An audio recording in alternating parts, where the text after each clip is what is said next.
Hello everybody.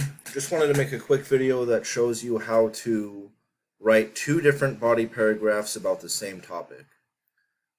I've mentioned this strategy as a ways of expanding your paper.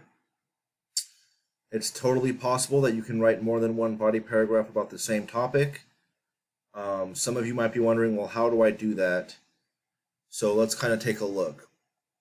Before I get into reading these paragraphs, I think the best way to kind of handle approaching this strategy in the pre-writing phase is to find different evidence that can support the same topic, and then you can kind of build the paragraph around each piece of evidence.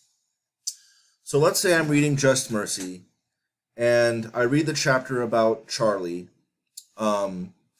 And I want to use Charlie as an example, Charlie's case as an example of why the United States does not deserve the right to sentence people to death. Obviously, there's a lot there, but I'm kind of going with the angle of, Charlie is a boy. Maybe he's not fully aware of what he's doing. Maybe the legal system's not fully considering all the circumstances in Charlie's life.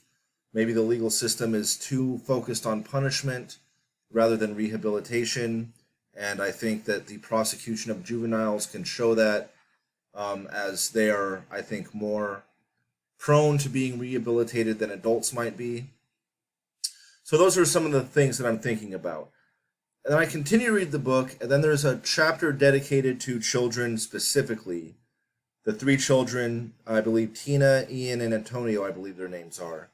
And there's a plethora of information about their cases that are related to Charlie's in the same way, in that they're minors. The legal system is more interested in punishing them than rehabilitating them. There's multiple factors about their lives that are not being considered. So there's lots of different examples, I think, that kind of fall under that same topic of how children are treated in the legal system, or at least how children can be treated in the legal system. So, I find my example of Charlie. The prosecutor insisted that Charlie be tried as an adult, and he announced that he intended to seek the maximum punishment permitted by law. Charlie was immediately taken to the county jail for adults. That's the quote that I decided I wanted to use. I wrote it down in my notes from the chapter All God's Children. Ian's case stuck out to me. I wrote down this quote in my notes. Even though he was 13, the judge condemned Ian for living in the streets, for not having good parental supervision, and for his multiple prior arrests for shoplifting and minor property crimes. So I know those are two different quotes I want to use. I think that they kind of can support the same topic. So how do I write two different body paragraphs about the same topic with the evidence I have? Well, what I suggest is, that your evidence is the second part of three main parts of the body paragraph, right? There's the topic sentence, there's the evidence, and then there's the explanation or analysis.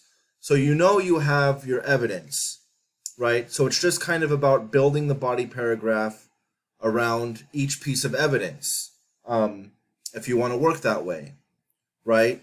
So I know from the pieces of evidence that I've gathered that my topic sentence or my topic is going to be about how children are sometimes treated in the legal system in the United States. So how about a topic sentence like this? One reason the United States doesn't deserve the right to sentence people to death has to do with instances of how juvenile offenders have been handled in our legal system, right? And of course, in the book, there's more than one example of this. I could use evidence from each example to build build an individual paragraph related to this topic. So in that way, I can develop more than one paragraph about the same topic. So reading on, it is not rare for juveniles to commit serious crimes, but there are many reasons that juveniles should be handled differently from adults. Sadly, this is not always the case, which shows our justice system is often focused on punishment rather than rehabilitation. For example, take the case of a young boy named Charlie who killed his mother's abusive boyfriend. Quote, the prosecutor insisted that Charlie be tried as an adult and he announced that he intended to seek the maximum punishment permitted by law. Charlie was immediately taken to the county jail for adults. 120. All right, getting into my analysis or my explanation. The decision to seek such harsh penalties for Charlie led to a tragic outcome for him, as he was molested and raped while in the adult jail. It wasn't until Stevenson took the boy's case that these assaults were discovered, and Charlie was moved into a cell with more protections. This example shows us the gross negligence of law enforcement when handling minors. No one involved was interested in rehabilitating the boy or his well-being. They looked at him in the same way they would see a full-grown man, which shows tremendous flaws in judgment and their ability to think justly. Punishment was valued in this case over the rehabilitation of a still young and impressionable mind. It is clear that the United States does not deserve the right of passing down capital punishment as long as punishment is valued over rehabilitation and healing. So, right, I kind of have my paragraph there. It's focusing on how children are treated and how this kind of reflects a tendency in our legal system to value punishment over rehabilitation. Now, as I've said, it's entirely possible to write a second or third or fourth body paragraph focusing on this same topic, but just using a different piece of evidence. So how do we do that? We already have our piece of evidence, but how do we kind of allow it to flow into another paragraph in the essay so we can help ourselves get to that 5-page minimum? Well, how about just using a topic sentence like this that, again, really lets the reader know what you're doing, what your intentions are, and where you're going, right?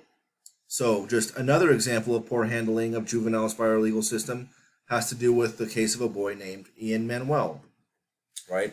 There we go. So this topic sentence tells the reader, hey, we're still kind of staying on the same topic, but we're going to focus on a different case, right? So that's one way of kind of initiating a separate paragraph about the same topic. Ian was 13 when he committed an armed robbery and shot a woman through the cheek. Although Ian should suffer consequences for his actions, there was many things about his life that the judge did not consider as a factor in Ian committing this crime.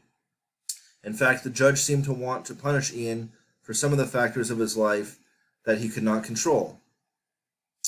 Even though he was 13, the judge condemned Ian for living in the streets, for not having good parental supervision, and for his multiple prior arrests for shoplifting and minor property crimes. 152. Again, this is a quote that shows a legal system which values punishment over rehabilitation. Juveniles have minds that are still impressionable and in need of guidance. The willingness of one judge in America to ignore all these troubling outside factors in a child's life, factors that could easily influence him to make poor choices, and instead see these factors as further reason for punishment, shows a legal system that operates on the worst and least just instincts. Because we do not have a legal system where rehabilitation is unequivocally sought out before any other means are taken, especially for minors, it is enough to argue that the United States does not deserve to pass down such an extreme punishment as the death penalty. So again, it's similar to the paragraph above. They have the same topic, they have different pieces of evidence, they kind of have the same reasoning or analysis or explanation about seeking out punishment over rehabilitation, right? I mean, they're different cases, so they're framed slightly different. And, the author of these paragraphs does notice that, in Ian's case, what is slightly kind of focused on, or what's focused on that's not focused on in Charlie's case, is the outside factors in Ian's life that could have influenced him to contribute to this case. Right? We could have focused on that in Charlie's paragraph as well, but we kind of decided instead to focus on the consequences of putting him in an adult jail. So there are small kind of things that you can hone in on as long as you don't get off topic, but really, you kind of focus in on a lot of the same basic things, the same basic topic or point you want to prove, the same kind of analysis, but maybe just highlight some small differences or show what each case kind of shows us about the topic or the points you want to prove individually. But again, it's entirely possible to write more than one body paragraph about a particular topic or point that you want to prove. And I hope that going over these two paragraphs gave you a better understanding of how to do that. As always, I'm open and available to talk to anyone and all of you who might need help kind of navigating this a little further. Maybe you see that you have different pieces of evidence that can kind of fit under the same topic, or maybe you've written about a topic in the paragraph or in the essay, and you want to continue writing about that particular topic, but you don't really know how. Maybe it feels a little clunky or repetitive. You can reach out to me. We can work together, and I hope that we can get it done. In the meantime, I hope this gives you a good head start or a good understanding of how to write more than one paragraph about the same topic. Feel free to reach out to me if you have any questions, and I look forward to reading your essays. Take care.